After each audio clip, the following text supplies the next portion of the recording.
Is your display missing digits, or are the buttons not responding? Don't worry. First, ensure the machine is completely unplugged for your safety. Use a screwdriver to remove the screws holding the control box cover.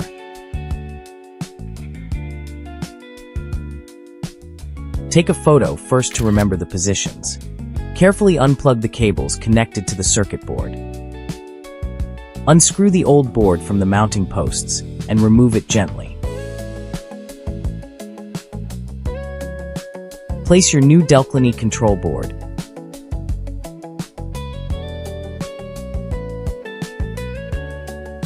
And secure it with the original screws. Reconnect all cables firmly back into their correct slots.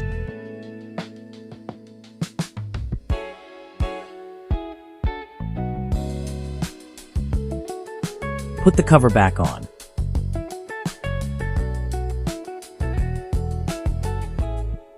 Now, power on the machine to test the display and timer sound.